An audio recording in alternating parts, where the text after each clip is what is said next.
मिश्रा जी के यहाँ पहला लड़का हुआ तो पत्नी ने कहा, बच्चे को गांव के सरकारी विद्यालय में शिक्षा दिलवाते हैं।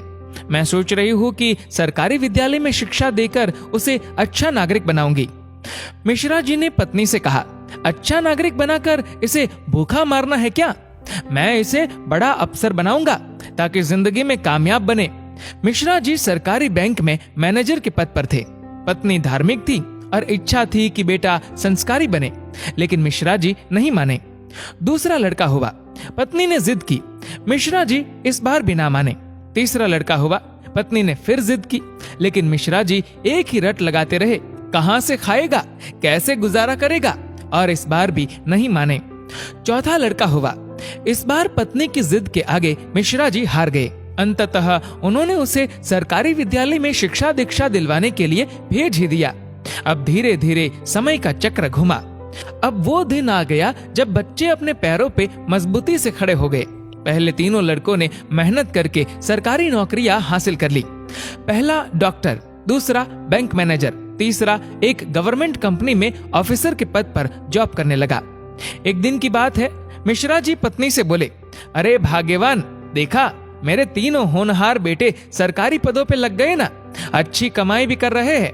तीनों की जिंदगी तो अब सेट हो गई, कोई चिंता नहीं रहेगी अब इन तीनों को। लेकिन अफसोस, मेरा सबसे छोटा बेटा संस्कारी बनकर पास ही के विद्यालय में नौकरी कर गांव में ही खेती को संभाल रहा है। जितना वह 6 महीने में कमाएगा उतना मेरा एक अफसर बेटा 1 महीने में कमा लेगा। अरे भाग्यवान, तुमने अपनी मर्जी करवाकर बड़ी गलती की। तुम्हें भी आज इस पर पश्चाताप होता होगा, मुझे मालूम है, लेकिन तुम बोलती नहीं हो। पत्नी ने कहा, हम में से कोई एक गलत है और इस बात का दूध पानी का पानी हो जाना चाहिए। चलो अब हम परीक्षा ले लेते हैं चारों की, कौन गलत है कौन सही पता चल जाएगा। दूसरे दिन शाम के वक्त पत्नी बाल बिखरा अपनी साड़ी का पल्लू फाड़कर और चेहरे पर 1-2 नाखून के निशान मारकर आंगन में बैठ गई और पतिदेव को अंदर कमरे में छिपा दिया। बड़ा बेटा आया, पूछा, मम्मी क्या हुआ? जवाब दिया, तुम्हारे पापा ने मारा है। पहला बेटा बोला, बुढ़ा सठिया गया है क्या? कहाँ है, बुलाओ। मम्मी ने कहा, वो घर पर नहीं है, बाहर गए हैं। पहला बेटा बोला, आए तो मुझे बुला लेना, मैं कमरे में हूँ, मेरा खाना निकाल दो, मुझे भूख लगी है। ये कहकर कमरे में चला गया। दूसरा बेटा आया, पूछा तो मम्मी ने वही जवाब दिया। दूसरा बेटा बोला, क्या पगला गए हैं इस बुढ़ापे में? उनसे कहना चुपचाप अपनी बची कुची जिंदगी गुजार ले। आए तो मुझे बुला लेना, और मैं खाना खाकर आया हूँ, सोना है मुझे। अगर आए तो मुझे अभी मत जगाना, सुबह खबर लेता हूँ उनकी। ये कहकर वो भी अपने कमरे में चला गया। तीसरा बेटा आया। वजह पता चलते ही वो तो आग बबूला हो गया। इस बुढ़ापे में अपनी औलादों के हाथ से जूते खाने वाले काम कर रहे हैं। इस बेटे ने तो मर्यादा की सारी हदें पार कर दी। ये कहकर अपने कमरे में चला गया। मिश्रा जी अंदर बैठे बैठे सारी बातें सुन रहे थे। ऐसा लग रहा था कि जैसे उनके पैरों के नीचे से जमीन खिसक गई हो और उनके आंसू नहीं रुक रहे थे। किस तरह इन बच्चों के लिए दिन रात मेहनत करके इन्हें पाला पोसा, बड़ा आदमी बनाया, जिनकी तमाम गलतियों को मैंने नजरअंदाज करके आगे बढ़ाया, और ये ऐसा बर्ताव अब तो बर्दाश्त ही नहीं हो रहा। इतने में चौथा बेटा घर में ओम ओम ओम करते हुए अंदर आया। माँ को इस हाल में देखा तो भागते हुए आया।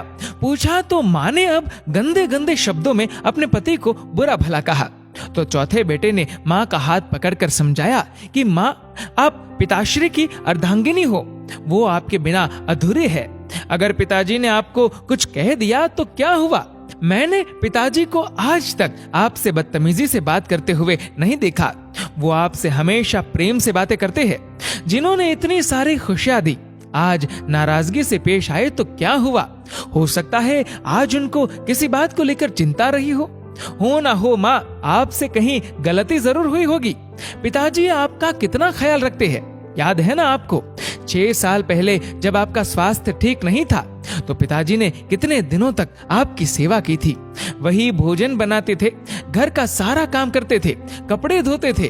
तब आपने फोन करके मुझे सूचना दी थी कि मैं संसार की सबसे भाग्यशाली औरत हूँ।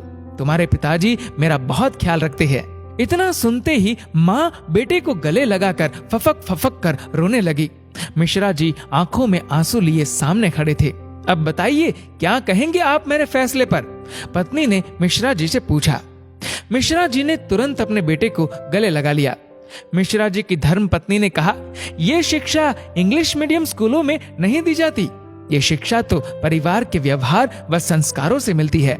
अब मिश्रा जी को एहसास हुआ, जिन बच्चों पर लाखों खर्च करके डिग्रियां दिलाई, वे सब तो नकली निकले।